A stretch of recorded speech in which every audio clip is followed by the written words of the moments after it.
Papa Dudut. May mga bagay tayong hinihiling na minsan ay maipagkakait sa atin. Pero kahit na ganoon ay nasa mga kamay pa rin natin.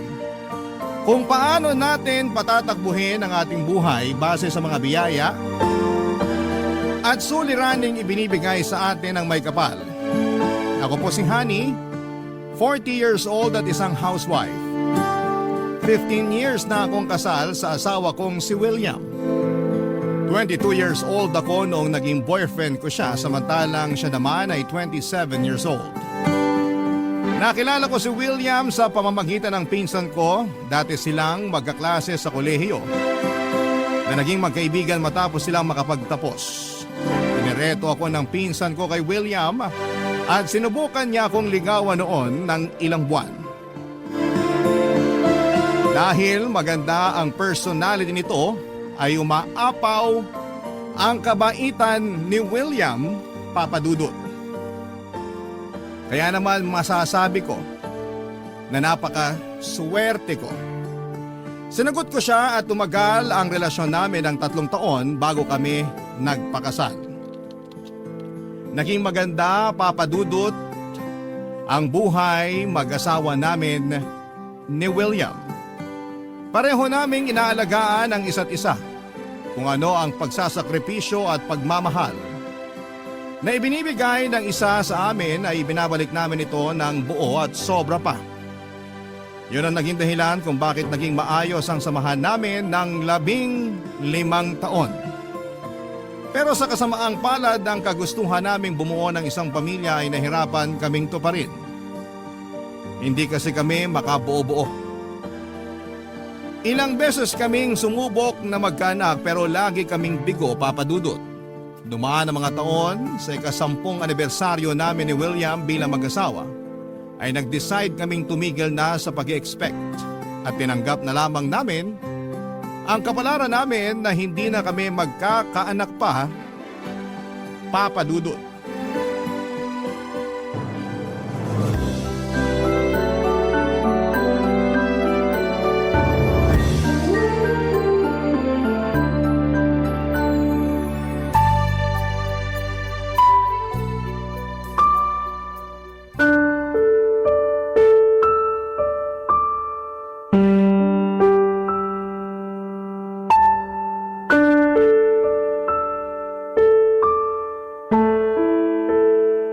Sa tingin mo, ano naman kaya ang dahilan ng Diyos kung bakit ayaw niya tayong bigyan ng anak? Di ba ang gusto niya magparami tayo? Pero bakit may mga taong hirap namang magkaanak? Hindi ko rin alam. Basta ang alam ko, mahirap tong pinagdadaanan natin. Mahirap umasa.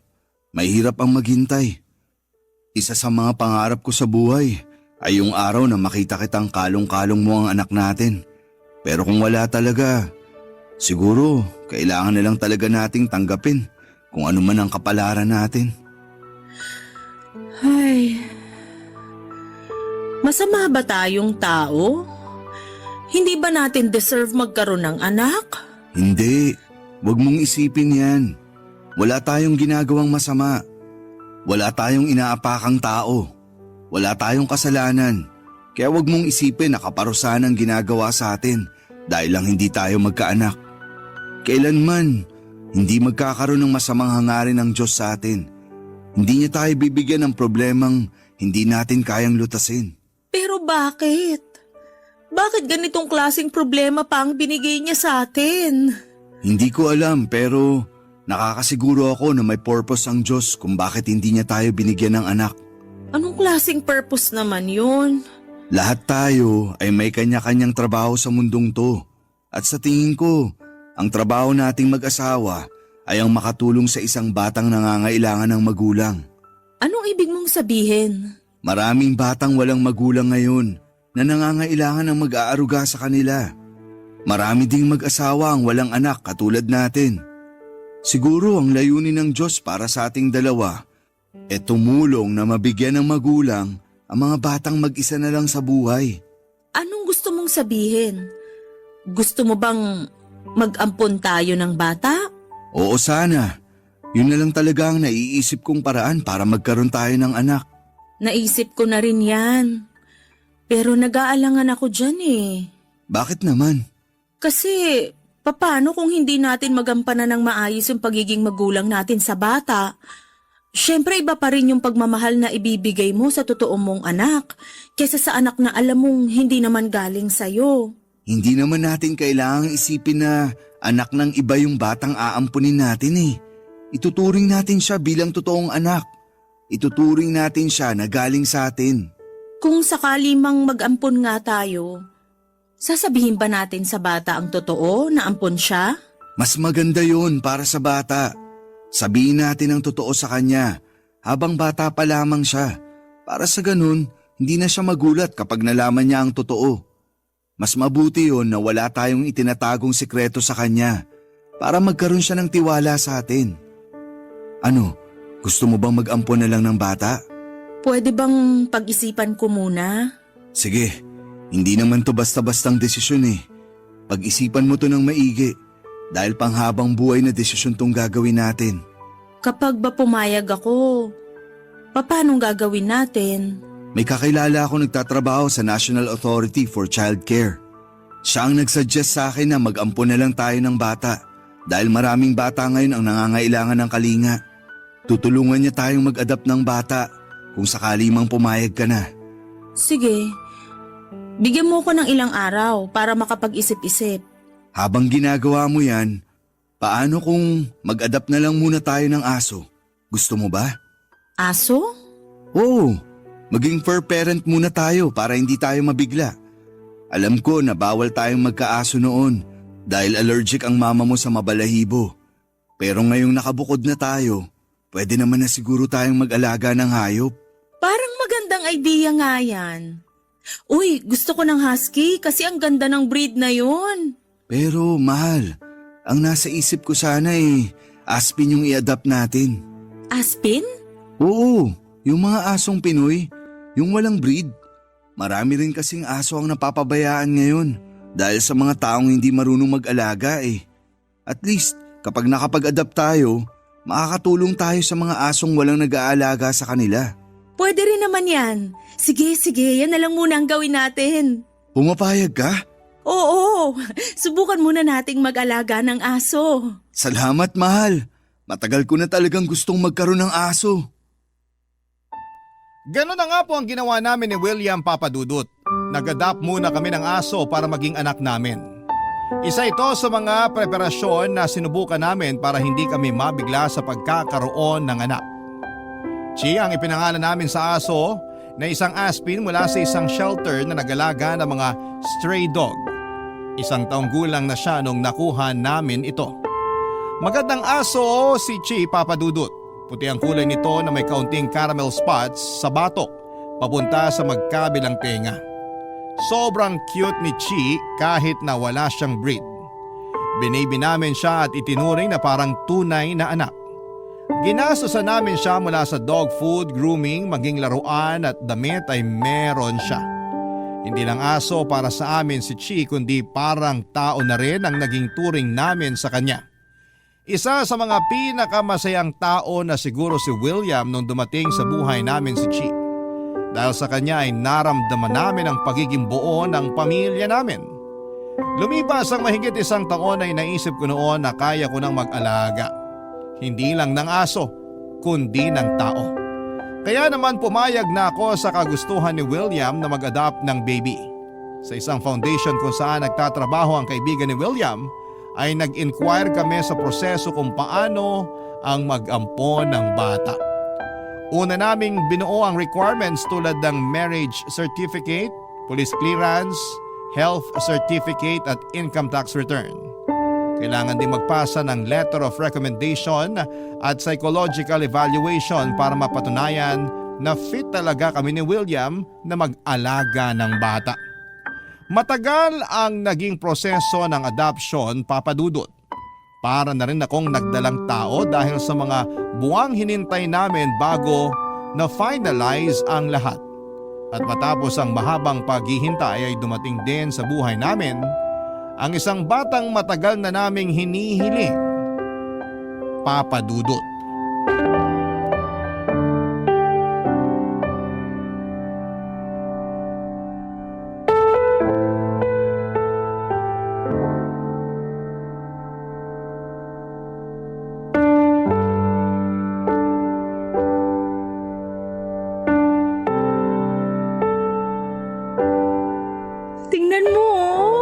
Ang haba ng pilik mata niya. Oo nga eh. Manipis din ang labi oh. Tsaka medyo matangos ang ilong. Sigurado akong pogi ito kapag lumaki. Katulad ng tatay? Oo naman. San ba siya magmamana kundi sa akin? Ay, sinong mag-aakalang sa wakas magkakaroon din pala tayo ng anak? Sabi nga nila, in God's time. At ito na yun. Ito na yung oras na inilaan ng Diyos para maging magulang tayo. Uy, hello, Chi! Excited ka na rin bang makita tong kapatid mo? Halika rito. Buhatin din kita para hindi ka magselos. Ayan oh, may kapatid ka na, Chi. Meet baby Liam. Oh, huwag masyadong excited. Antayin muna nating lumaki si baby bago maglaro, ha? Oh, sige na, doon ka na muna. Paano pala yung sinasabi nilang home visit? Akala ko ba tapos na yon? May mga social worker pa rin na bibisita sa bahay natin para i-check yung status natin kasama yung bata. Kung tama yung pagkakaalala ko, tatagal ata yun ng 6 months. So sa susunod na 6 na buwan, oobserbahan tayo ng mga social worker? Oo, ganun na nga. Kailangan nilang masigurado na safe yung bata sa atin. Tapos kapag pumasa tayo, kapag nasiguro nila na kaya nating bigyan ng maayos na buhay si baby, saka na nila ifa-finalize lahat. Dadaan siya sa korte para maging legal na nating anak si Liam. Ang haba naman pala talaga ng proseso ng pag-aampon. Mas maganda na yun para masigurado. Para na rin hindi tayo magkaroon ng problema sa hinaharap. Ang kailangan lang nating gawin ay patunayan na deserving tayo na maging magulang ni Liam. Tsaka may notes din pala sila tungkol dito sa bahay, di ba? Ah, oo. Kailangan daw maging childproof tong bahay para sa safety ni baby. So kailangan nating mag-ayos para maging child-friendly dito sa bahay. Ako nang bahala dyan. Pinaghandaan ko talaga yan. Ako rin. Excited na akong ayusin yung kwarto ng anak natin. Sabay natin ayusin tong bahay para sa bagong pamilya natin. Salamat, mahal. Kahit natagalan tayong makabuo ng pamilya, hindi ka nawala ng pag-asa. Sabi nga nila, di ba? Na kapag gusto, maraming paraan. Sandali, diyan ka lang. Pipicturan kita. O sige, ito ang magiging first picture namin ni Baby Liam. Ready? 1, 2, 3, smile! Ayan! Mag-selfie ka rin para may family photo tayo. Sandali, isama natin si Chi para kompleto tayo. Halika rito para kasama ka sa family picture. Ang bigat mo na. Okay, ready na? 1, 2, 3, smile! Patingin nga! Eto, Ang cute! Send mo sa akin yan para mapaprint ko. Ipapa-frame ko yan. Oh, umiiyak ka ba? hindi. Tears of joy lang to. Ngayon ko lang napagtanto na natupad ko na yung pinapangarap ko na makita kang bitbit yung anak natin. Ito na siguro yung pinakamasayang araw sa buhay ko. Ako rin. Hindi ko malilimutan tong araw na to. Sa wakas, kompleto na tayo. Papadudot malaki ang pinagbago ng buhay namin ni William simula nang dumating si Liam sa buhay namin. Ginawa namin ang lahat para maging safe ang bata at para mapatunayan namin sa social worker na fit kami bilang mga magulang ni Liam. Lumipas nga ang 6 na buwan at nakapasa rin kami bilang magulang ni Liam. Sa tulong ng aming lawyer ay naging legal na rin na anak namin si Liam. Simula noon ay unti-unti naming binuo ni William ang pangarap naming pamilya. Mas tumibay ang pagsasama namin ng asawa ko simula noong naging magulang na kami ni Liam at ng aso naming si Chi. Sa loob ng ilang taon ay si Chi ang naging kaagapay namin sa pagbabantay kay Liam. May punto noon na tuwing umiiyak si Liam ay si Chi ang nakakapagpatahan sa kanya. Para bang magkapatid na nga ang itsura ng dalawa kahit na aso lamang si Chi. Kailanman ay hindi iniwan ng aso namin ang tabi ng anak namin. Bilang kapalit sa pagiging loyal ni Chi sa amin ay ibinibigay namin sa kanya ang lahat ng gusto niya. Kung gaano ang pagmamahal at pag-aalaga na ginagawa namin kay Liam ay ganon din ang pinaparamdam namin kay Chi. Minsan ay twining pa nga sila sa damit kapag lumalabas kami ng bahay, Papa Dudut. Si China ang nagmistulang panganay namin samantalang si Liam naman ang pangalawang anak.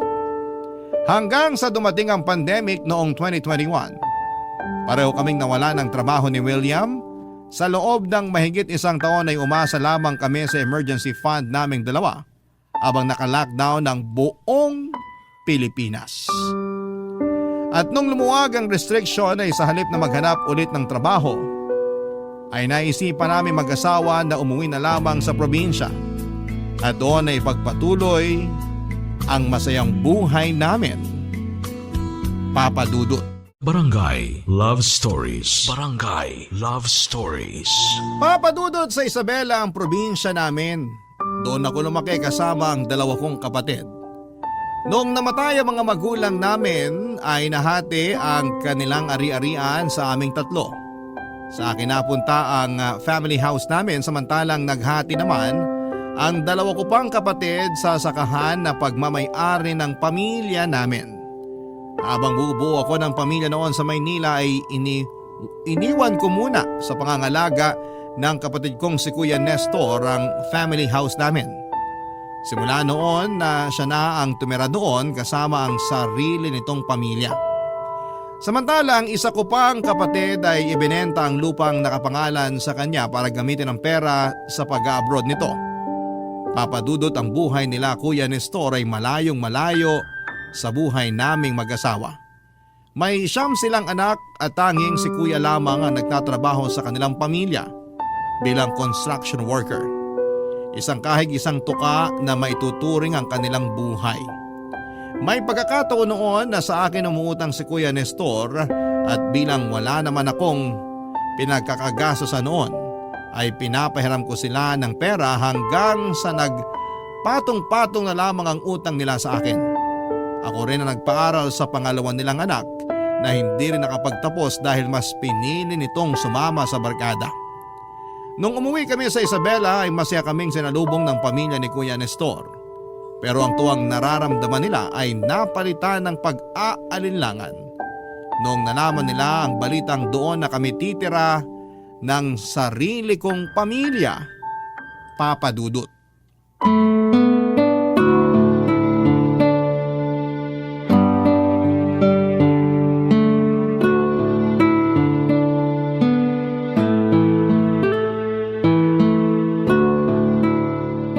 Hindi man lang kayo nagsabi, edi sana nasundo namin kayo. Hindi na kailangan. May sasakyan naman kami eh. Tsaka gusto namin kayong isurprise. Kung gano'n, na-surprise nyo kami. Kaya lang, hindi kami nakapaghanda sa pagdating nyo. Wala tuloy na lutong pagkain para sa inyo. Magpapabili na lang ako ng lechon manok sa anak ko. Ay kuya, wag na. Pupunta din naman kami ni William sa bayan. Kami na lang bibili ng panghapunan. O sige, kayong bahala. Nasaan pa lang mga bata? Hindi ko alam kung saan nagpupunta ang mga yon. Tsaka na lang sila umuwi kapag hapunan eh. Antayin mo na lang sila. Uuwi rin yung mga yon. Eh yung asawa mo? Nasa kabilang barangay na naman yon. Bakit? Doon ba siya nagtatrabaho? Hindi, wala yung trabaho. Ano pa bang aasahan mo kay Mina? Nagsusugal yon, naglalaro ng tong its.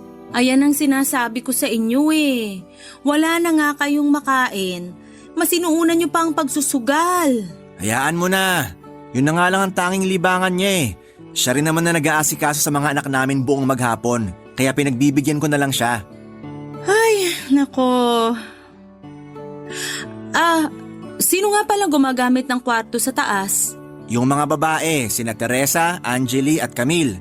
Tapos yung 3 lalaki sa dating kwarto ni Kuya. Yung bunso naman kasama namin ng asawa ko. Eh yung panganay sa kapangalawa? Nagsialisa na yung mga yon. May sarili ng pamilya yung panganay ko. Talaga? Oo, nakatira siya ngayon sa asawa niya dun sa Ilocos. Eh yung pangalawa?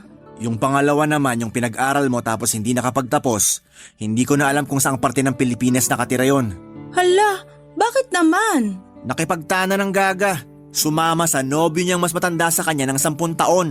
Kuya naman, bakit mo naman hinahayaan yung mga anak mong magkaganyan? Matatanda na sila. Alam na nila ginagawa nila. Kahit na, kayo pa rin ang magulang. Dapat kayo ang gumabay sa kanila. Hindi yung hinahayaan nyo lang sila sa gusto nila. Sus, kung makapagsalita, wala kang ang anak eh. May anak na kami ni William. Ampon naman. Kesyo ampon o hindi, ang sinasabi ko, magulang pa rin ang obligadong magbantay sa mga anak kahit ilang taon na sila. Wala na tayong magagawa. Nangyari na yung nangyari. Maiba tayo. Ano pala yung sinasabi mong truck na darating mamaya? Yung mga gamit namin yon. Medyo na-delay sila sa biyahe kaya hindi namin sila nakasabay dumating. May dala kayong isang truck na gamit? Oo, lilipat na kami dito ng pamilya ko. Dito na kami titira. Ha? Paano na kami niyan? Huwag kayong mag-alala, hindi naman namin kayo paaalisin eh. Malaki naman tong bahay kaya magkakasya naman siguro tayo lahat dito. Siguraduhin mo lang ha? Wala kaming ibang malilipatan yan. Oo, huwag kang mag-alala. Bakit nyo naman naisipang lumipat dito? Hindi ba mas magandang buhay sa Maynila? Wala na kaming trabaho dun eh. Naisip namin na dito na tumira at magpatayo na lang ng negosyo. Mas tahimik dito, tsaka mas maganda ang buhay kesa dun sa Maynila. Kung sa bagay. O siya, sige. Aalis na muna kami ni William. Mag-grocery lang kami. Kami na bahala sa hapunan natin mamaya. O sige, mag-ingat kayo.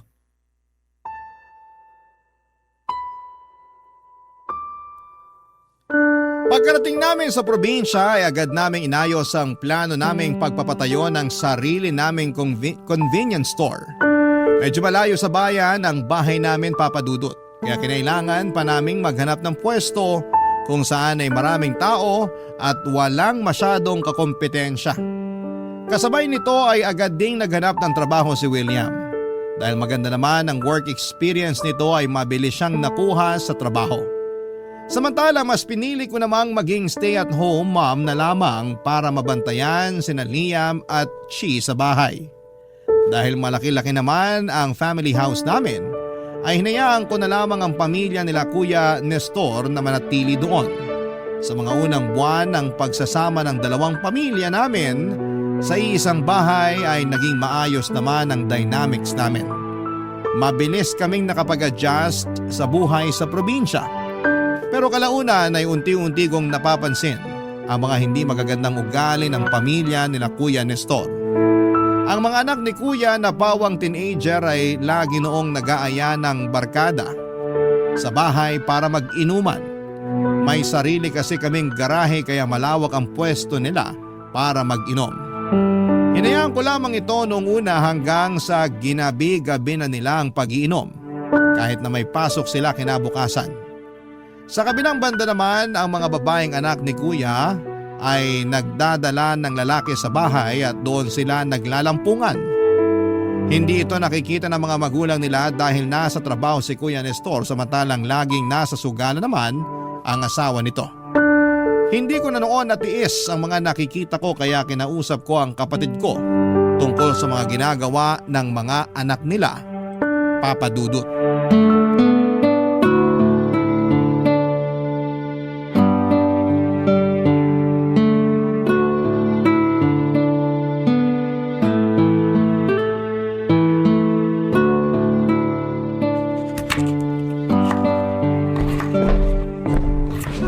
Oh, honey, ano yung ginagawa mo?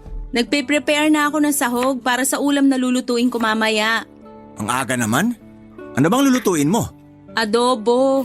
Request ni William. Matagal na raw kasi siyang hindi nakakatikim ng special adobo ko eh. Adobo? Anong klaseng adobo naman yan? Mix. Pinaghalong manok tsaka baboy.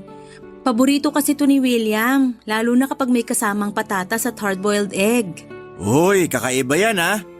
Naks, mukhang masarap ang ulam mamaya ah. Dapat pala damihan mo yung isasaing mong bigas kasi sigurado akong mauubos yan mamaya.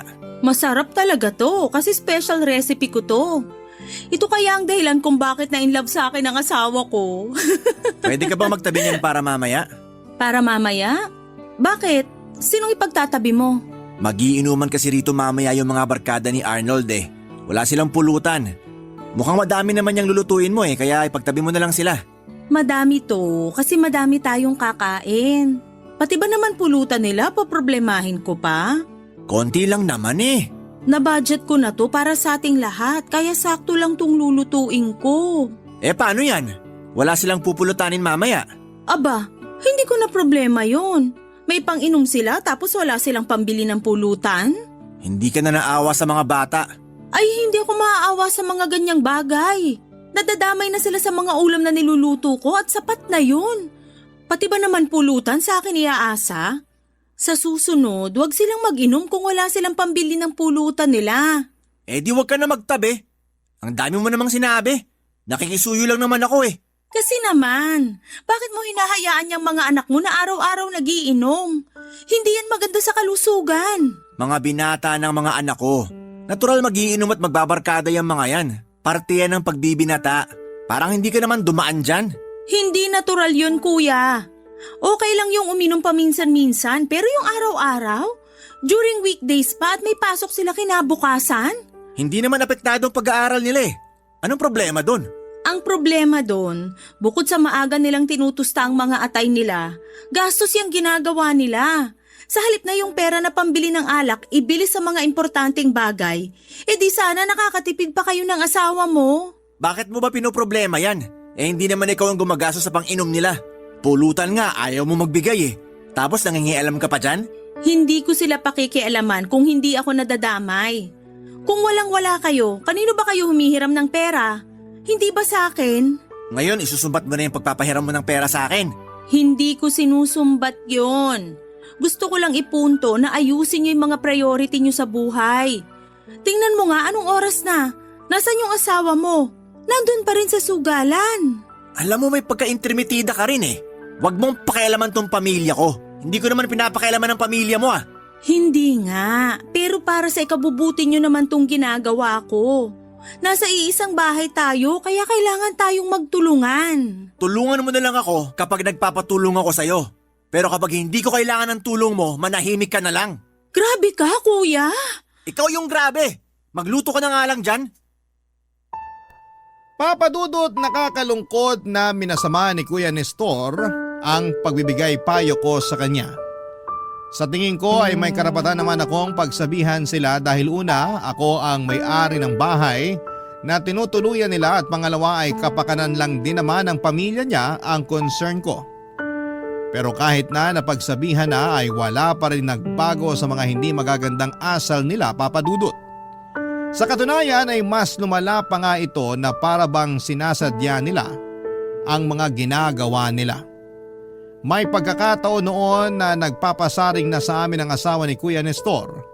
Ang pinakaayaw daw niya sa lahat ay ang mga taong pakialamera. Sinabihan naman ako ng asawa ko na hayaan na lamang sila pero hindi ako ganon, Papadudot. Ayokong tinatapakan ako ng ibang tao kaya noong sumobra na ang mga pagpaparinig na ginawa ng hipag ko ay sinagot ko na siya. Nauwi ito sa awayan ng dalawang pamilya sa puntong hindi na kami nagpapansinan noon kahit na nasa isang bahay lamang kami. May hangganan ng pasensya ng bawat tao, Papadudot. At kahit pa gaano kabait ang isang tao ay nauubos din ang pangunawa nito. At gano'n na nga ang nangyari sa akin. Nang minsang nagkaroon ulit ng inuman, ang mga pamangkin ko sa bahay namin ay biglang nagkaroon ng gulo. 2:00 na noon ng madaling araw noong nagising ako sa mga sigawan nila sa baba. Nang tignan ko kung saan nanggagaling ang komosyon ay nagulat ako noong nakipagbatuhan na ng gamit ang isa sa mga anak ni Kuya Nestor. Sinubukan ko silang awatin at muntik na rin akong madisgrasya noong isang malaking bato ang lumipad papunta sa direksyon ko. Mabilis naman akong nakailag pero natamaan ang sasakyan namin. Nagalit si William sa mga nangyari at sila naman ni Kuya Nestor ang nagkaalitan. Matapos nitong kampihan ng kanyang mga anak. Sa huli ako na mismo ang nag-decide na paalisin na ang pamilya ni Kuya Nestor sa pamamahay namin dahil sa mga gulong ginagawa nila ng mga panahong yon, Papadudot. Barangay Love Stories. Barangay Love Stories.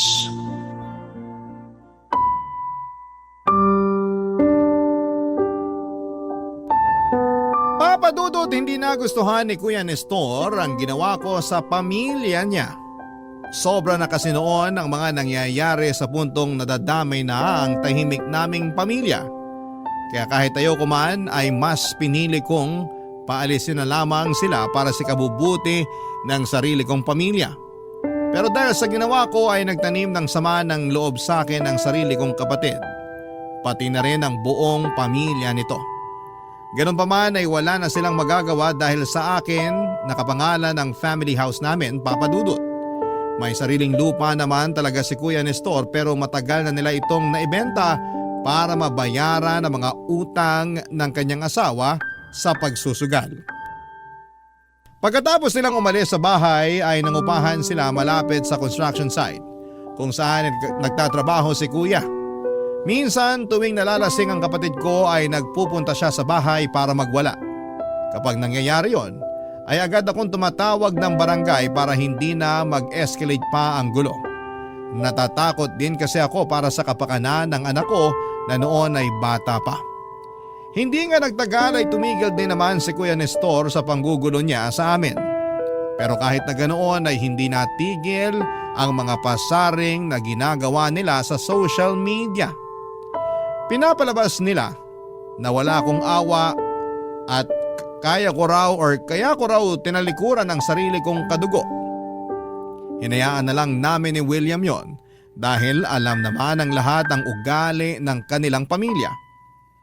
Dumaan ang ilang buwan ay bumalik sa tahimik ang buhay namin ng pamilya namin.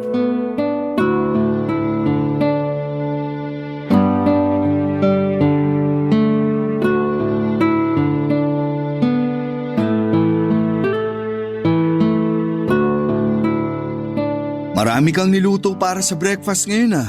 Maaga akong nagising kaya naglinis ako ng ref. Niluto ko na yung mga pagkaing malapit ng mapanis. Bakit tayo nagkaroon ng sobrang pagkain? Di ba nga twice tayong kumain sa labas this week? Tapos nag-attend pa tayo ng birthday kahapon. Ay, oo nga. Naaalala ko na naman yung nangyari kahapon. Bakit? Di ba nga nagpang-abot tayo nila Nestor? Hindi ko alam na imbitado rin pala sila sa birthday. Kababata kasi namin yung naghanda kaya malamang imbitado kaming dalawa. Pero hayaan mo na yun. Ang mahalaga wala namang masamang nangyari. Anong wala? Todo nga kung magparinig yung asawa niya kahapon. Hindi naman ako apektado doon. Tsaka alam naman ang lahat yung nangyari kaya hindi niya tayo masisira sa mga parinig niya. Kung sa bagay nga naman. Pero nakapag-usap kayo ng kapatid mo, di ba? Oo, kinamusta ko siya. Ano namang sinabi? Wala naman. Okay lang naman daw sila. May trabaho na yung asawa niya tapos nasa construction pa rin daw siya. Kahit papano, nakakasurvive naman daw sila sa pang-araw-araw nila. Hindi na ba siya galit sa'yo? Siguro may konting tampo pa rin. Pero hindi ko naman ramdam na galit pa rin siya sa akin. Mabuti naman kung ganun. Yung store pala, kumusta na? Nakahanap ka na ba ng dagdag na bantay doon? Oo, nagsimula na siya kahapon. Bale, 3 na sila lahat doon. Dadaan ako mamaya sa store pagkatapos ng trabaho ko para ma-check ko sila. Nga pala, lalabas kami mamaya nila Liam. Papagupitan ko yung buhok niya tapos ipapasyal ko na rin sila ni Chi sa playground pagkatapos. O sige, kailangan mo ba yung sasakyan para iwan ko na lang? Hindi, wag na. Gamitin mo na lang. Magko-commute na lang kami mamaya. Okay, sige. Teka, nasan pala si Chi? Hindi ko pa yun nakikita. Nandyan lang siguro yan. Baka nasa likod, naglalaro na naman. Chi! Halika na, kumain ka na rin. Wala eh. Sabi na may mali eh.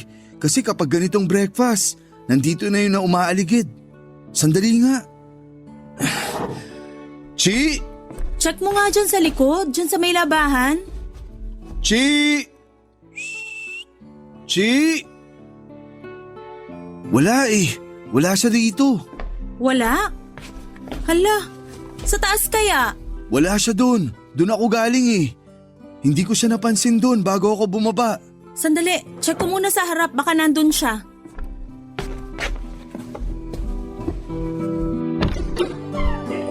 Chi! Oh my gosh!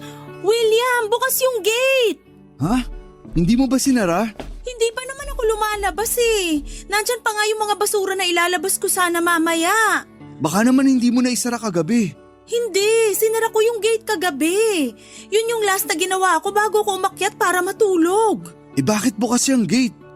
Naku, baka nakalabas na yun. Halika, hanapin natin.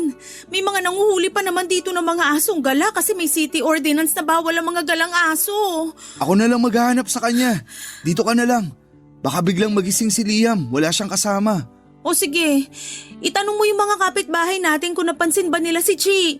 Baka nandyan lang siya, nakikipaglaro sa ibang aso. Okay, sige. Papa Dudut, wala pa pong CCTV noon sa bahay namin kaya hindi namin alam kung paano at bakit nakabukas ang gate ng bahay ng araw na yon. Ang CCTV naman sa kalye namin ay hindi gumagana kaya nahirapan talaga kaming hanapin ang aso naming si Chi. Nilibot na rin namin noon ang buong bayan pati na rin ang mga karatig lugar nito. Pero hindi talaga namin nakita ang alaga namin at ni isa sa mga kapitbahay namin ay walang nakapansin sa paglabas ni Chi. Halos hindi ako makatulog noon sa sobrang pag-aalala.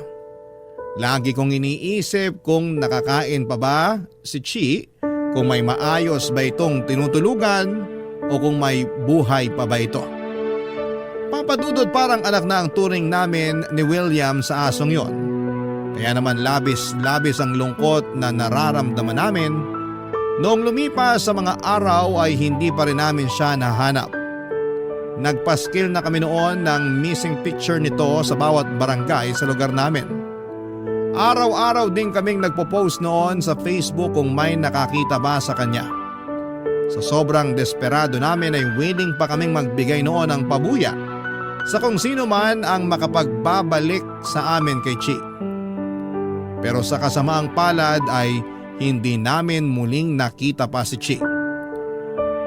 Ang unang anak na itinuring namin ni William, si Chi ang unang nagbigay sa amin ng pamilya na matagal na naming hinahangat. Kaya daig pa namin ang namatayan nung hindi na namin muling nakita pa ang aso namin. Papadudod sinisisi ko ang sarili ko sa mga nangyari. Dumating pa nga ito sa puntong kine-question ko ang sarili ko kung nasara ko ba talaga ang gate namin ng gabing yon o hindi. Mabuti na lamang kahit na ganoon ang nangyari ay hindi ako sinisi ng asawa ko sa nangyari. Kasabay ng pinagdadaan na naming pagsubok noong araw na yon ay nasakto namang binisita ako ng kapatid kong si Nestor upang kumustahin kami, Papa Dudut.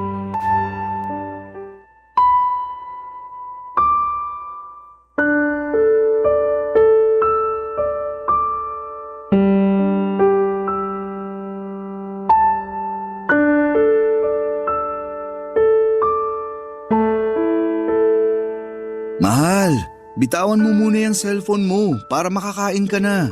Sandali, chinecheck ko lang kung may nag-message sa akin sa Facebook. Baka kasi may nakakita na kay Chi. Hindi na natin makikita pa si Chi. Huwag ka namang sumuko agad. Matalinong aso si Chi. Alam niya kung saan siya uuwi. Ilang araw na ang lumipas. Hindi na babalik ang aso natin, honey. Kasalanan ko to eh. Huwag mong sisihin ang sarili mo. Walang may gusto sa nangyari. Sa tingin ko, may kumuha sa kanya eh. Kumuha? Oo, kasi kung nakatakas lang siya, babalik at babalik yun. Pero dahil hindi na siya bumalik, malamang may kumuha sa kanya. Sana kung sino man yun, ibalik na niya si Chi. Miss na miss ko na talaga siya eh. Ako rin, miss ko na siya. Hindi pa rin naman nawawala yung nararamdaman kong pag-asa na baka isang araw, bigla na lang bumalik sa atin si Chi. Pero kung magpapakatotoo ako, mas maganda yung tanggapin na lang natin yung posibilidad na wala na talaga siya. Sana talaga may nakakita na lang sa kanya.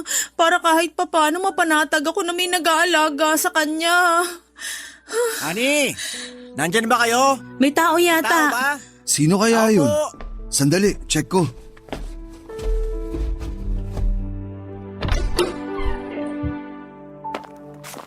Bayaw, nandyan ba si Honey? Nestor, ikaw pala.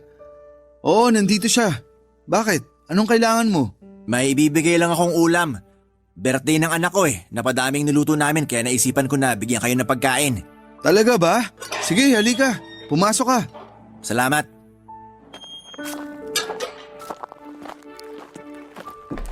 Ani, nandito si Nestor. Kuya? Anong ginagawa mo rito? Nagdala ko ng ulam nyo. Adobo. Eto. Wow, salamat! Anong meron? Birthday daw ng anak niya. Talaga? Sino? Yung bunso ko. Kung gusto nyo, daan kayo sa bahay. Maraming handa doon ngayon.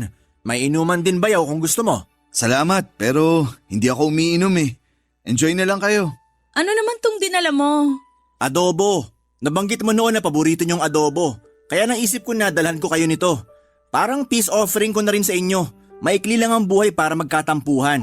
Kaya ako na mismong humihingi ng tawad sa mga maling nagawa namin ng pamilya ko sa inyo. Hayaan mo na yon. Kalimutan mo na yung nangyari noon. Magkapatid tayo at tayong dalawa rin lang naman ang magtutulungan sa hirap eh. Salamat. Oh, tikman nyo na tong luto ko. Gusto kong malaman kung pasado ba sa panlasa yung gawa ko. O sige nga, anong klaseng adobo ba to? Hulaan nyo kung ano. Bayaw, tikman mo rin.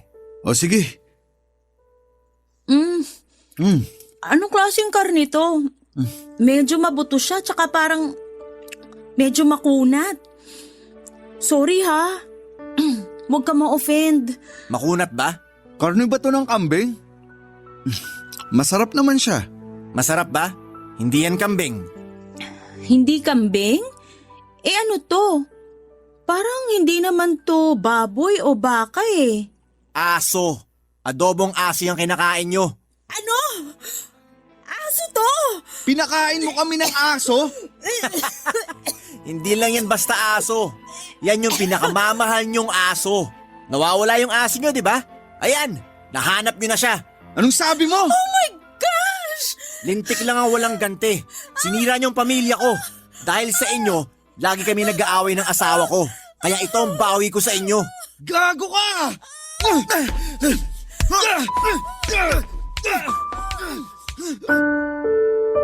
Nauwi sa pisikalan sinang William at Nestor ng araw na yon, Papa Dudut.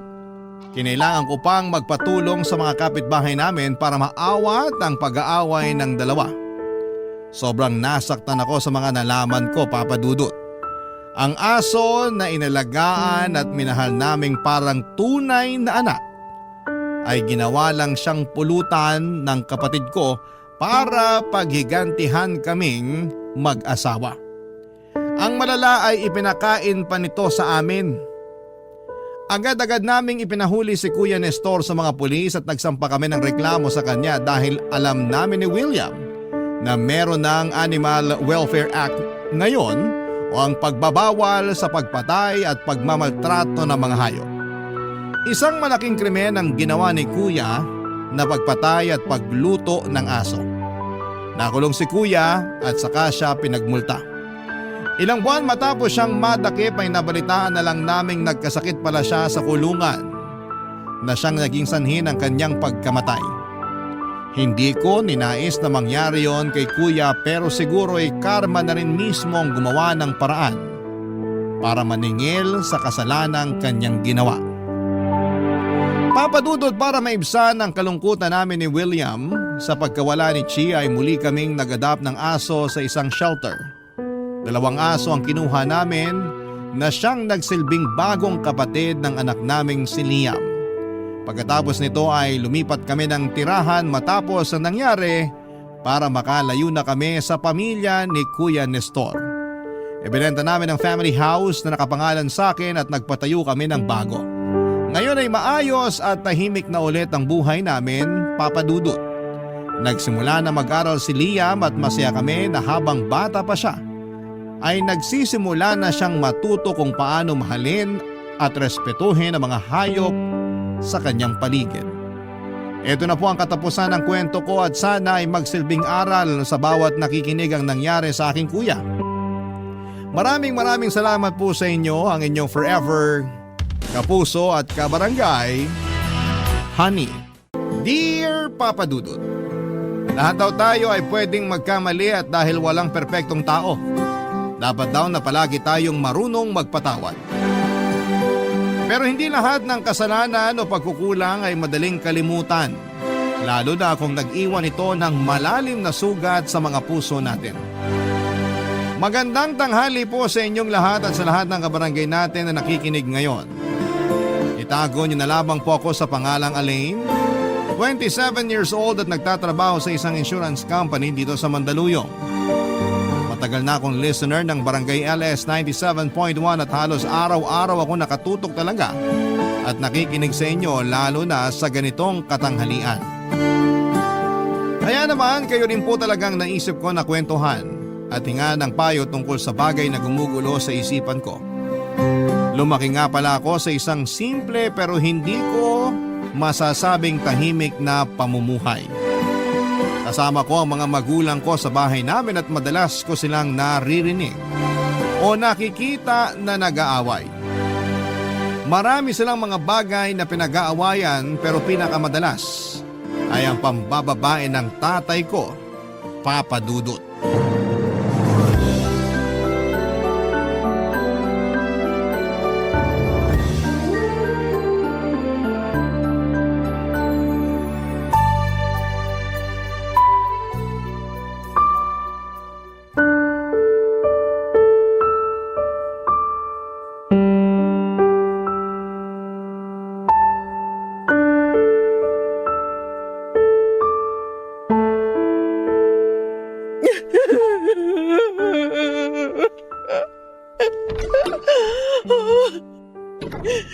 Nay, ano pong hapunan natin?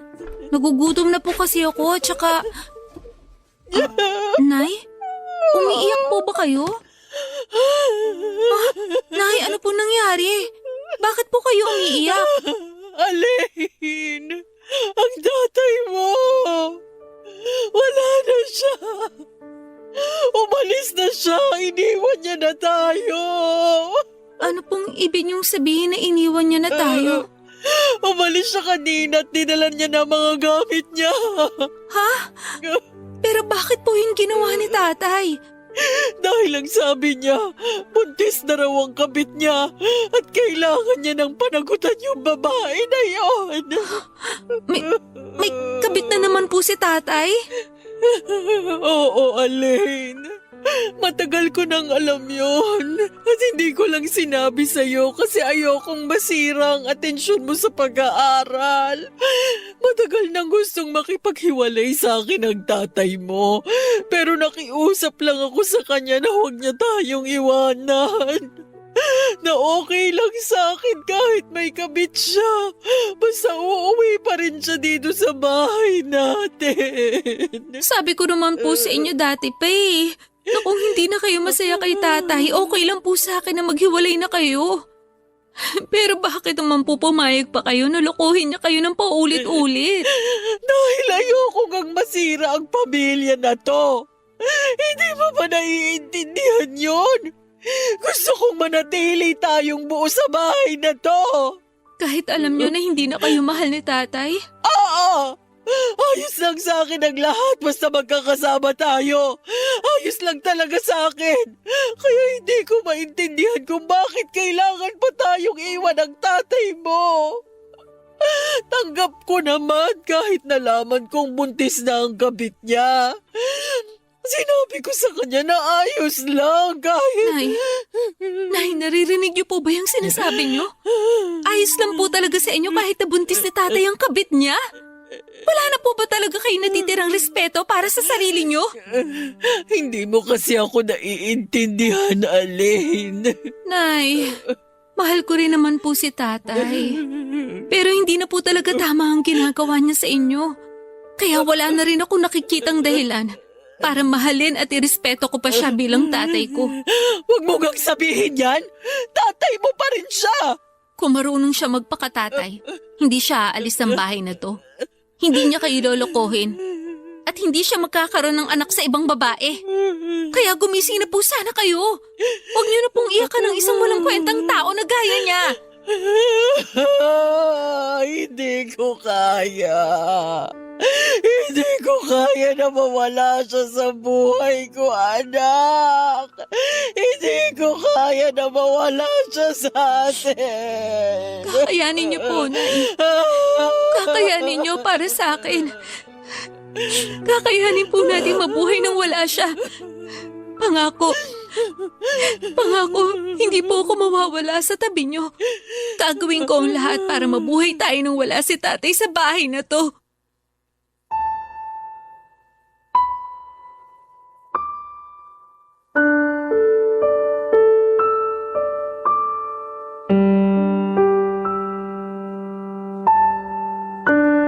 Papadudot, hindi yun ang unang beses na nang babae si tatay, pero yun ang unang beses na iniwan niya kami para sa ibang babae. Sobrang nasaktan ako noon para kay nanay kasi saksi ako sa ilang taon na pagtitiis at ilang beses na pagpapatawad na ginawa niya kay tatay. Bata pa lamang ako ay naririnig ko ng ilang beses nang nahuli ni nanay ang mga kalokohan ni tatay, Papadudot, pero pinapatawad niya pa rin ito.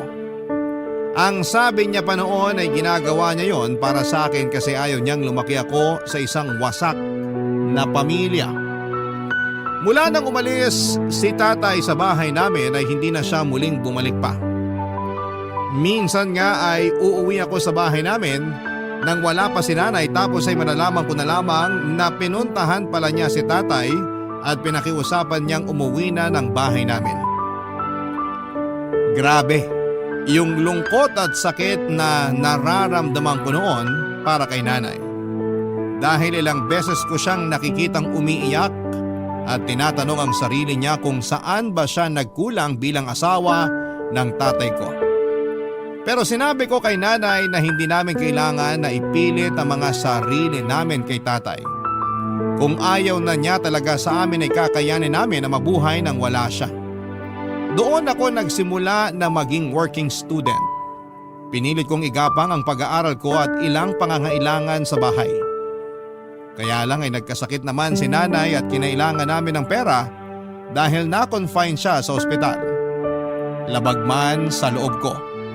Pinuntahan ko si tatay sa bahay ng kabit niya para humingi ng tulong sa kanya, Papadudot.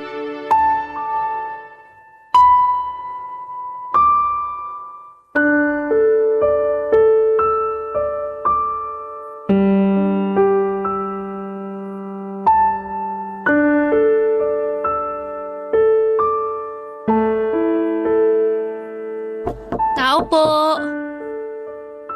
Tao po! Tay, nandito po ba kayo? Tao po! Oh, Aling, anong ginagawa mo dito? Tay, gusto ko po kasi kayo makausap. Paano mo nalaman kung saan ako nakatira? Nakita ko po sa maliit na notebook ni nanay na palagi niyang dala kapag umaalis siya ng bahay. Bakit ka ba nandito? Kailangan ko po kayo makausap, Tay. Umalis ka na, dahil wala naman tayong dapat pag-usapan. Kailangan ko po ng tulong niyo, Tay. Nasa ospital po si nanay at kailangan na maoperahan siya agad. Hindi ako doktor, kaya bakit ako pinuntahan mo? Dahil kailangan ko po ng pera at hihingi po sana ako ng tulong sa inyo. Pasensya na pero wala akong pera, kaya makakaalis ka na. Tay, nakikiusap ako. Huwag niyo muna akong pagsaraduhan ng pinto. Sinabi ko na nga na wala akong mapapala sa akin, di ba? Kaya umalis ka na, Aling! Tay, hindi ko naman po talaga gustong pumunta dito sa bahay niyo eh. Ayun naman pala eh! Bakit ayaw mo pang umalis? Baka maabutan ka pa ng… Ano? Nang kabit mo? Umalis ka na! Hindi talaga kita matutulungan dahil marami rin kaming gastusin dito sa bahay. Tay, nakikiusap po ako. Wala na po kasi talaga akong ibang malapitan. Pero wala nga akong kahit anong tulong na may bibigay sa'yo.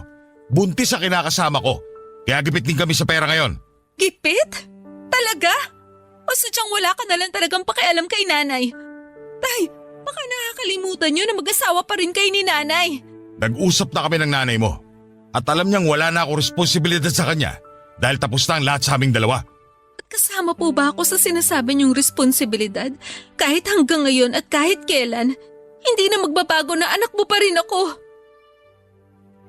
Bakit hindi kayo makasagot? Kasi nahihiya kayong aminin na tinalikuran niyo na pati ang pagiging tatay niyo sa akin. Tay, hindi naman po talaga ako pumunta dito bilang anak niyo. Dahil mula nung umalis kayo sa bahay, tinanggap ko nang wala na akong tatay. Pumunta ako dito bilang anak ni nanay na humihingi ng tulong para sa kanya. Pero mukhang wala rin talaga ako mapapala dito dahil napakatigas ng puso niyo. Mali pala. Wala pala talaga kayong puso. Umalis ka na. Dahil ayoko maabutan ka pa rito na kinakasama ko.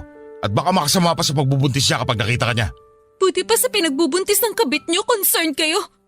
Pero sa akin na anak niyo kay nanay, wala talaga kayong pakialam. Dahil alam kong kaya mo na ang sarili mo. Kakayanin ko kasi wala na talaga akong tatay. Kakayanin namin ni nanay na wala ka na sa buhay namin. At tandaan niyo, ito ang kahuli-hulihang pagkakataon na ituturing ko kayong tatay ko.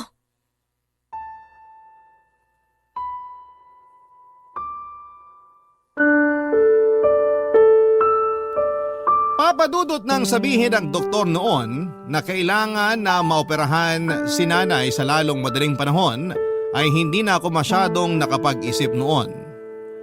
Pumunta na kaagad ako kay tatay para humingi ng tulong para sa kanya. Alam ko kung saan siya nakatira noon kasama ang kabit niya dahil nakita ko na nakasulat yon sa maliit na notebook ni nanay noon. Naisip ko na kahit papaano ay magiging concerned pa rin si tatay kay nanay dahil mag-asawa pa rin sila sa papel. Ilang taon din silang nagsama at minahal siya ng sobra ng nanay ko. Kahit na iniwan na niya kami, alam ko na hindi niya hahayaan na may masamang mangyari kay nanay. Pero nagkamali ako sa akala ko dahil naging napakatigas ng puso ng tatay ko. At kahit na anong pakiusap o pagmamakaawa ang gawin ko noon, ay talagang tiniis ako ni tatay na hindi tulungan sa panggastos para sa operasyon ni nanay.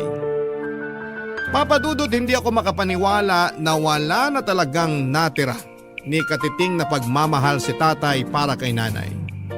Mabuti na lamang at nahingan ko ng tulong noon ang isa kong kaklase at pinahiram niya ako ng pera para sa operasyon ng nanay ko ng mga panahong kailangan namin ng tulong. Papadudot.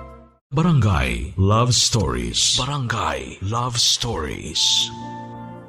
Papadudot yung araw na humingi ako ng tulong kay tatay para kay nanay ay ang araw na kailanman ay hindi ko makakalimutan sa tanang buhay ko. Sa ilang taon na pagsasama ng mga magulang ko noon ay walang ibang ginawa si nanay kung hindi ang mahalin si tatay. Kahit nagtatrabaho si tatay ay tumatanggap pa rin ng labada noon si nanay para may ambag siya sa panggastos sa bahay. Hindi rin kasi buo ang ibinibigay ni tatay na sahod noon kay nanay. Nasa kalahati lang o minsan nga ay mas maliit pa doon. Palaging sinasabi ni tatay na marami silang ginagastos sa trabaho o binabayaran na utang. Ayun pala ginagastos niya yon sa kabit niyang ibinahay niya, Papadudot. At pagkatapos niya akong hindi tulungan na maoperahan si nanay ay tinatako na talaga sa isipan ko na patay na ang tatay ko. Naging maayos naman si nanay pagkatapos ng kanyang operasyon at mula noon ay naging mas porsigido ako sa pagtatrabaho at pag-aaral. Dahil hindi ko na pinayagan si nanay na tumanggap ng labada, nagdagdag ako ng oras sa part-time job ko para mapagkasya ang sinasahod ko sa lahat ng mga gastusin namin. Pilit kong pinagkakasya ang oras ko sa trabaho, pag-aaral at konting pahinga, Papadudot.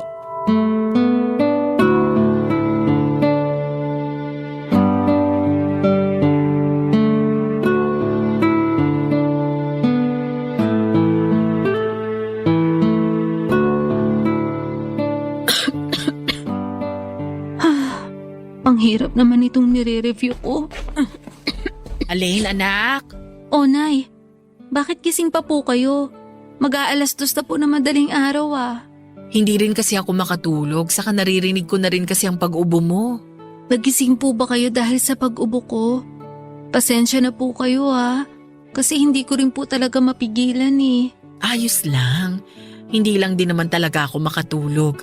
Eto ginawang kita ng kalamansi juice. Naku, salamat po. At yan po talaga ang kailangan ko. Sakto kasi dito niyo pa tinimpla sa paboritong tasa ko. Siyempre naman, alam ko na itong tasa rin ang gusto mong palaging iniinuman. Pero bakit ba hindi ka na lang muna magpahinga? Ilang araw ka na ring puyat at inuubo. Hindi po pwede kasi maaga rin po ang exam ko mamaya. Hindi ka na ba talaga matutulog? May oras pa naman po ako para umidlip. Kasi malapit na rin po ako matapos dito sa nire-review ko. Ang sarap po nitong kalamansi juice na ginawa niyo. Naku, mabuti naman at nagustuhan mo. Kasi alam ko na makakatulong din yan para hindi na masyadong mangati ang lalamunan mo. Malaking tulong po talaga to. Salamat po. Medyo gagabahin nga po pala ako ng uwi mamaya. Kasi magdadagdag po ako ng oras dun sa part-time job ko. Bakit naman magdadagdag ka pa ng oras sa trabaho? Nagpaalam po kasi yung isang katrabaho ko na hindi siya makakapasok mamaya dahil masama yung pakiramdam niya. Ako na po nag-volunteer na saluhin yung shift niya. Masama din naman ang pakiramdam mo, kaya dapat hindi mo na ginawa yun. Konting pahinga lang naman po ang kailangan ko pagkatapos ng klase ko. At saka, bayaran na rin po kasi ng bills natin para sa tubig at kuryente. Kaya kailangan ko rin po talaga magdagdag ng oras sa trabaho. Pasensya ka na anak ha. Wala na akong naitutulong halos dito sa bahay. Ano po ba yung sinasabi niyo, Nay? Halos wala na nga po akong ibang ginagawa dito sa bahay kundi mag-aral at magpahinga. Dahil lahat ng gawaing bahay inaasikaso niyo na po. Ayun lang naman kasi ang pwede kong gawin. Kasi ayaw mo na akong payagan na tumanggap ng labada. Kasi po baka makasama pa sa katawan niyo. Di naman ako magpapakapagod sa paglalaba, Alin. Kaya ko pang tumanggap ng labada para kahit papaano. Nay, pinag-usapan na po natin to, di ba? Oo na. Ang gusto ko po, nandito lang kayo palagi sa bahay. At kung kikilos man kayo, yung mga gawain lang dito sa bahay. Ayoko na po na masyado niyong pinapagod ang sarili niyo. Pero nahihiya na kasi ako sa iyo, anak. Tignan mo nga ang sarili mo, Ang payat-payat mo na kasi palagi kang pagod at puyat sa trabaho at sa pag-aaral mo. Nag-diet lang po talaga ako, Nay. Hindi po to dahil sa pagod o puyat. Kaya wag po kayo masyado mag-alala sa akin. May konting ubo lang po ako ngayon pero ayos lang po talaga ako. Alam ko naman po na hindi talaga madali ang sitwasyon natin ngayon. Wag po kayong mag-alala. Gagawin ko po talaga ang lahat para makatapos ako sa pag-aaral. At mas magiging maayos ang buhay natin. Papadudot ginawa ni nanay ang lahat para makatulong sa akin. Nung una nga ay ayaw niya pang pumayag nang sabihin ko sa kanya na huminto na siya sa pagtanggap ng mga labada. Ayaw niya raw kasi na maging pabigat sa akin. Sinabi ko kay nanay na kahit kailan ay hindi siya naging o magiging pabigat sa akin. Kaya sa huli pumayag na rin siya sa pakiusap ko na hindi na tumanggap ng labada. Pero kahit na hindi na tumatanggap si nanay ng labada ay grabe naman ang pag-aasikaso na ginagawa niya sa akin noon. Kapag nasa bahay ako ay sinisigurado ni nanay na may maihahanda siyang pagkain para sa akin. Inaasikaso niya rin ang mga gamit o uniform ko na para sa school o sa trabaho. At madalas na hinihintay niya pa akong makauwi ng bahay para sabay kaming kumain. Mga simpleng bagay na ginagawa niya pero sobrang na-appreciate ko talaga, Papa Dudut. Kaya naman para sa kanya din talaga lahat ng pagsusumikap ko noon na makatapos ng pag-aaral ko, Papa Dudut.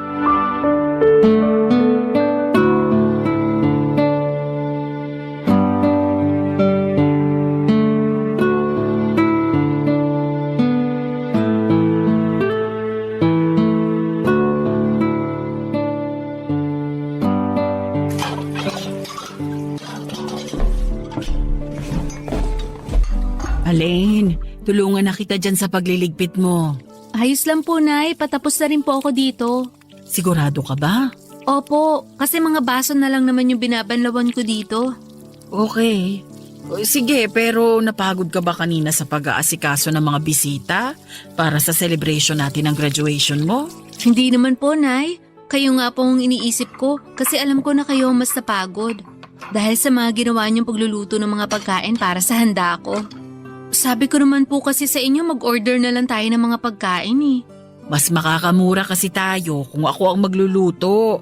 At yun naman ang nangyari, di ba? Malaki ang natipid natin kanina dahil ang mura ng mga gulay at karne na binili ko.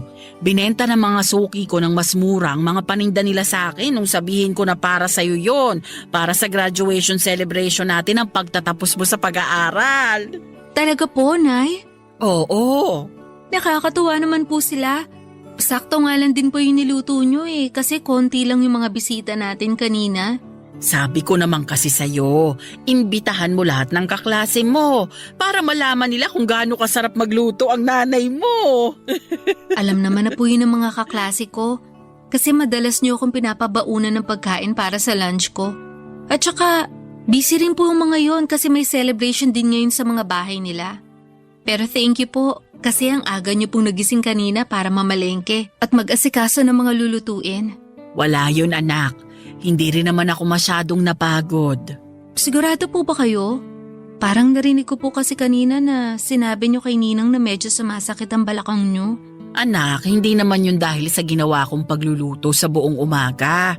Sadyang tumatanda na rin talaga ang nanay mo, kaya may mga ganito na akong pananakit ng katawan na nararamdaman. Kaya nga po ayoko na masyado kayo nagpapakapagod dito sa bahay. Kapag talaga yumaman tayo, ikukuha ko na kayo ng kasambahay. Ay nako, ayan naman ang hindi ko papayagan na gawin mo. Kasi ayoko talaga ng may ibang tao dito sa bahay natin. Hindi ako komportable na may estranghero tayong kasama dito. Para mas mapagaan naman ang kasambahay ang mga gawain nyo dito. Ay hindi ka rin sigurado doon anak, kasi baka mamaya wala pang masyadong alam na gawaing bahay ang makukuha mo. Saka hindi tayo sigurado at baka ipahamak pa tayo niyan. Alam mo naman ang panahon ngayon, nagkalat ang mga mapagpanggap at masasamang tao. Ang dami kayang nababalita sa TV at radyo ngayon na mga kasambahay mismo nila ang nagnanakaw o gumagawa ng masama sa mga amo nila. Siyempre hindi po kukuha ng hindi mapagkakatiwalaan ng kasambahay. Ano naman ang magiging basihan mo dyan, Aber? Yung mukha nila. Yung mga dokumento na pwede at madali lang gawa ng pekeng kopya. Basta anak, ayoko ng kasambahay o kahit na sinong hindi natin kilala na makakasama dito sa bahay. Sige po, Nay, kayo po ang masusunod. Kasi kayo pa ang reyna ng bahay na to eh. At sa oras na makahanap ako ng trabaho, ipaparamdam ko naman po sa inyo kung paano mabuhay ng parang isang reyna. Papadudot aaminin ko na noong nag-working student ako ay may mga oras na parang gusto ko nang sumuko. Napapatanong ako sa sarili ko kung bakit kailangan na pagdaanan ko ang ganong kabigat na mga pagsubok ng buhay. Bakit kailangan na bigyan ako ng tatay ko or bigyan ako ng tatay na kagaya ng tatay ko, pero dahil sa nanay ko ay palagi at pilit akong nagpapakatatag noon. Siya ang ginawa kong lakas at inspirasyon para hindi ako sumuko. Iniwan man kami ni tatay noon, mag-isa kong itataguyod ang buhay namin ni nanay. Tutuparin ko lahat ng mga pangarap namin kahit kaming dalawa na lamang ang magkasama sa buhay. Hindi madali pero kinaya kong gawin lahat ng yon. Kinaya ko kasi palaging nasa tabi ko si nanay at pinaparamdam ang kanyang suporta, pag-aalaga at pagmamahal. Kaya naman nang makatapos ako ng pag-aaral, alam ko sa sarili ko na si nanay lang ang dahilan kung bakit at paano ko yon nagawa. Siya nag-iisang dahilan para pilit kong abutin ang mga pangarap ko noon sa buhay ng mag-isa. Papa Dudut. Barangay Love Stories. Barangay Love Stories. Papa Dudut, nang makatapos ako ng pag-aaral ay mas naging porsigido ako sa buhay. Nag-apply kaagad ako, Papa Dudut, ng ibang trabaho at madali naman akong natanggap. Nagpakitang gilas din talaga ako sa trabaho kaya naman mabilis akong na-promote. Unti-unti ay naramdaman kong gumagaan na ang buhay namin ni nanay. Hindi na kami nagigipit sa pera at hindi na rin kami masyadong nagtitipid pagdating sa mga gastusin sa bahay. Madalas na rin kaming kumakain sa labas kahit na walang okasyon noon. Nagawa ko na nga rin noon na iparenovate ang ilang bahagi ng bahay namin. Nakabili ako ng bagong appliances at furnitures tapos ay naipapasyal ko pa si nanay sa iba't ibang lugar sa Pilipinas. Palagi ko ring binibigyan ng pera si nanay para panggastos niya sa sarili niya. Pero dahil hindi naman maluho ang nanay ko ay palagi niya lang ding iniipon ang ibinibigay ko sa kanya. Gusto ko lang din talagang iparamdam kay nanay na malas man siya sa lalaking napangasawa niya, ay suwerte naman siya sa naging anak niya, Papa Dudut.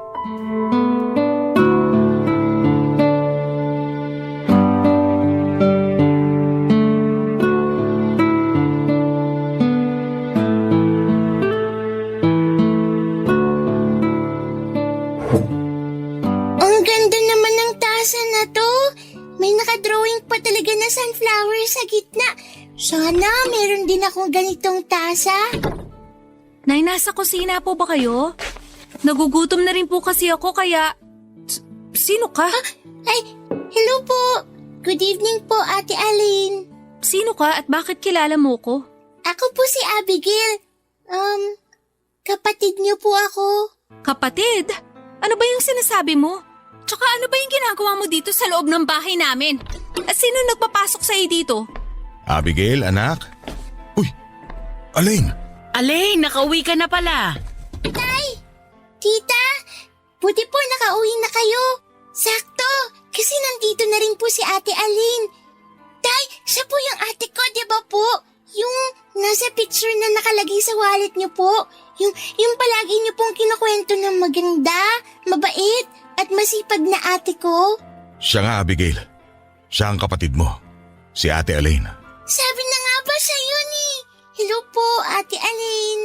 Huwag mo akong tawaging ate, hindi kita kapatid. Alain! Abigail, mabuti pa pumasok ko muna sa loob ng kwarto kung nasaan ang mga gamit natin. Tatawagin ka na lang namin kapag kakain na tayo ng hapunan. Sige po, Tay. Nay, ano pong ginagawa ng mga taong yan dito sa bahay natin? Nakiusap kasi ang tatay mo na kung pwedeng dumito muna sila ni Abigail. Wala na rin kasi silang ibang mapupuntahan dahil pinaalis na sila dun sa apartment kung saan sila dating nakatira. Ilang buwan na rin kasing hindi nagpapadala ng pera ang dating kinakasama niya. Nagtatrabaho na kasi sa Japan. Kaya bumalik siya dito sa bahay natin ngayon? At talagang tinanggap niyo pa talaga siya kasama ang anak niya sa labas? Kapatid mo si Abigail, Alain. Wala akong kapatid kasi matagal na akong walang tatay. Alain! Huwag mong pagtaasan ng boses ang tatay mo. Hindi niyo po ba narinig ang sinabi ko, Nay? Matagal na akong walang tatay. Dahil mula nang ipagtabuyan niya ako nang minsang humingi ako ng tulong sa kanya para sa pagpapagamot niyo, tinatak ko na sa isip ko na namatay na ang tatay ko. Kasi siya naman yung umalis eh. Siya yun ang iwan at nagalis sa atin sa buhay niya. Tapos ngayong bigla siya bumalik, tatanggapin niyo naman agad siya. Kalilimutan niyo lahat ng ginawa niyang panuloko sa inyo. Aalisan niyo na naman ang respeto ang sarili niyo. Magpapakatanga na naman kayo sa lalaking yan. Bahay ko pa rin ito at ako pa rin ang masusunod sa bahay na to. Kaya sa ayaw at sa gusto mo, dito muna titira ang tatay at kapatid mo. Papa Dudut, pakiramdam ko ay parang bumalik bigla lahat ng galit sa puso ko nang muli kong makita si tatay sa loob ng pamamahay namin. Bumalik bigla sa isipan ko yung pang-iiwan na ginawa niya kay nanay at pagtataboy sa akin noong humingi ako ng tulong sa kanya. Naramdaman ko ulit ang sama ng loob sa kanya dahil sa paulit-ulit na pangangaliwa niya kay nanay. Gustong gusto ko talaga siyang paalasin noon pero hindi ko magawa kasi si nanay na mismo ang nagpatuloy sa kanya sa bahay namin. Papadudot sa ilang taon na pilit kong ginapang ang pag-aaral ko at buhay namin ni nanay nakatatak sa isipan ko na patay na si tatay.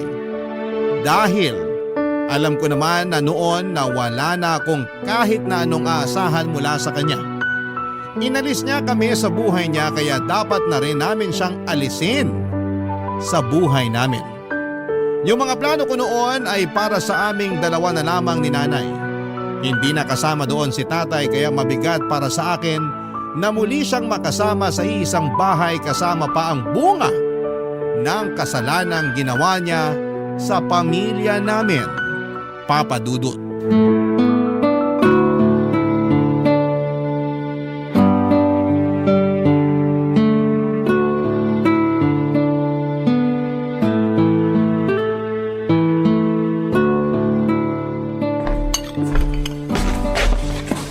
Tita, ano pong ginagawa niyo?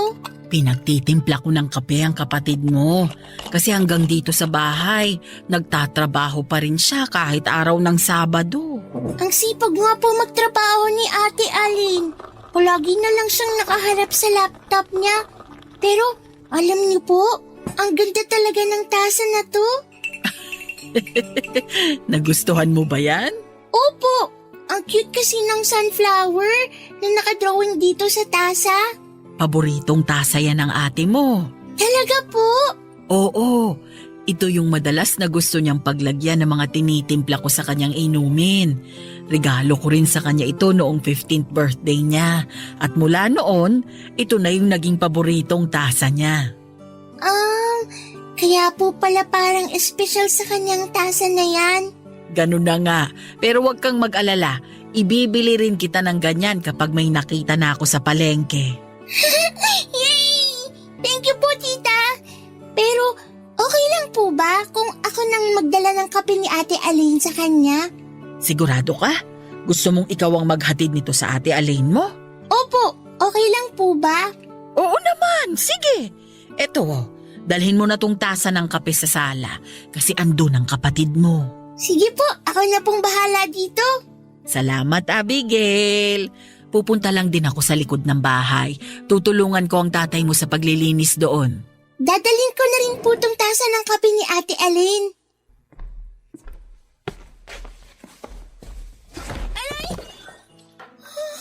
Hala, nabitiwan ko yung tasa ng kape ni Ate Alin. Ano yung nabasag? Teka, paboritong tasa ko yan ah! Ate Alin, sorry po. Nabitiwan ko yung tasa ng kape kasi hindi ko po napansin na may tsinelas pong nakaharang sa dadaanan ko. Pero hindi naman po ako nasaktan kasi malayo sa paa ko Ano ba sa tingin mo ang ginagawa mo?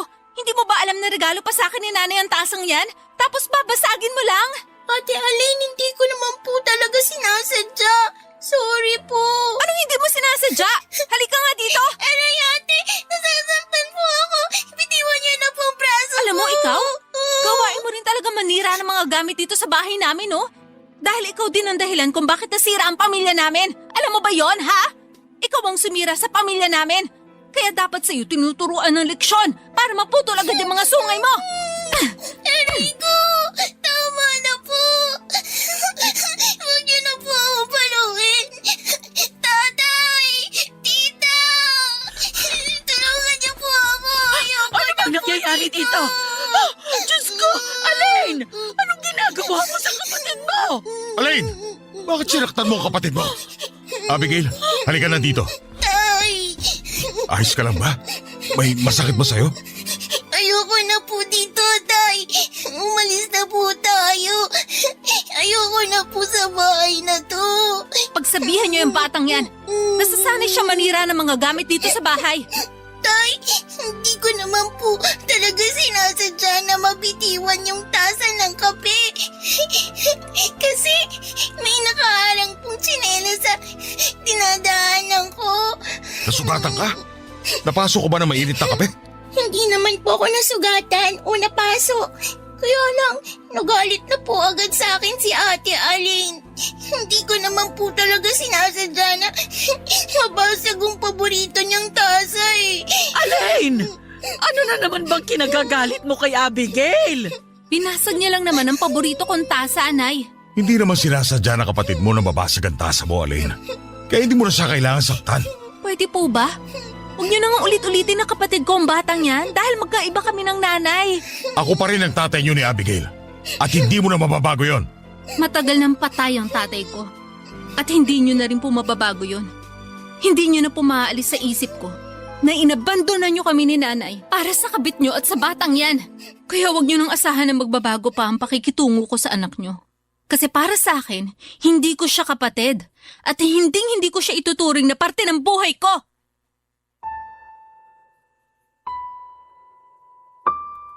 Papa Dudut, tutol talaga ako sa muling pagbabalik ni tatay sa bahay namin tapos ay sinama niya pa ang anak niya sa kabit niya. Wala na akong pakialam kung nakarma na ba talaga siya o pinagsisisihan niya ang naging kasalanan niya.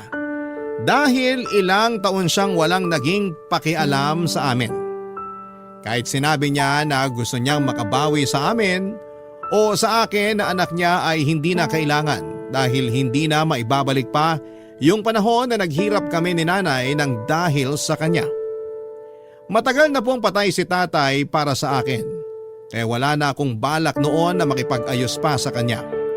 Maayos na kasi ang buhay namin ni nanay at hindi ko alam kung bakit kailangan niya pang pabalikin si tatay sa buhay namin.